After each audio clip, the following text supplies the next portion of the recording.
சின்ன வயசில் எல்லா அம்மா அப்பாவும் பசங்க கிட்ட கேட்குறது தான், பெரியவனாய் நீ என்ன ஆக போகிறேன்னு. மெலினா வந்து டீச்சர் இல்லைனா ஆர்டிஸ்ட் ஆகணும் அப்படின்னு சொல்லிக்கிட்டு இருப்பான். அகரன் வந்து அவங்க அப்பா நிறைய ஸ்பேஸ் வீடியோஸ் பார்ப்பாங்க, அதுலேருந்து இன்ட்ரெஸ்ட் வந்துச்சா என்னன்னு தெரியல, நான் ஸ்பேஸ் இன்ஜினியர் ஆகணும் அப்படின்னு தான் சொல்லிட்டு இருந்தான். எங்கள் அத்தை இங்கே வந்திருந்தப்போ மெலினா, கார்த்திக், எங்கள் அத்தை 3 பேரும் சேர்ந்து தான் நாசா வந்திருந்தாங்க. நானும் அகரனும் வரல.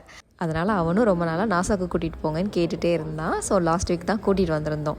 என்ட்ரானதுமே சரியான மழை, அந்த ட்ராம் டூர்ஸ் எல்லாமே க்ளோஸ் பண்ணிட்டாங்க. ஸோ உள்ளார போனால் தான் நல்ல டீட்டெயிலாக அந்த கண்ட்ரோல் சென்டர் இதெல்லாமே பார்க்க முடியும். அப்படியே சும்மா உள்ளுக்குள்ளாரே சுற்றி சில செட்டப்ஸ்லாம் வச்சு இன்ஃபர்மேஷன்லாம் கொடுத்துருப்பாங்க. ஸோ அதெல்லாம் அகரனுக்கு எக்ஸ்பிளைன் பண்ணிக்கிட்டு இருந்தோம். சரி, அவன் தான் இன்ட்ரெஸ்ட்டாக இருக்கானே அப்படின்னு. ஒரு விர்ச்சுவல் ரியாலிட்டி ஷோ மாதிரி இருந்தது, ஸ்பேஸ்க்கு போய் நம்ம மூணு டச் பண்ணுற மாதிரி. அதெல்லாம் பார்க்கும்போது ஜாலியாக தான் இருந்தான். நிறைய கொஷின் கேட்டுட்டு இருந்தான். ஸோ எல்லாத்துக்கும் அவங்க அப்பா எக்ஸ்பிளைன் பண்ணிட்டு இருந்தாங்க. வாங்கி நல்லா கம்பைல் பண்ணியிருப்பான்னு நினைக்கிறேன். ஃபைனலாக அங்கேருந்து கிளம்பும்போது அவன்கிட்ட கேட்டேன், ஸோ என்ன ஆகி ஆக்சிடென்ட் ஆயிடலாமா அப்படின்னு.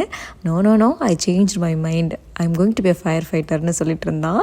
ஏன்டா இப்படி டப்புன்னு மாறிட்டேன்னு கேட்டேன். அங்கே எம்ஏ ஃபுட்டே கிடைக்காது, அங்கே போகிறது சேஃபே கிடையாது, நோ ஃபன் ஓவர் தேர் அப்படின்னு சொல்லிட்டான்.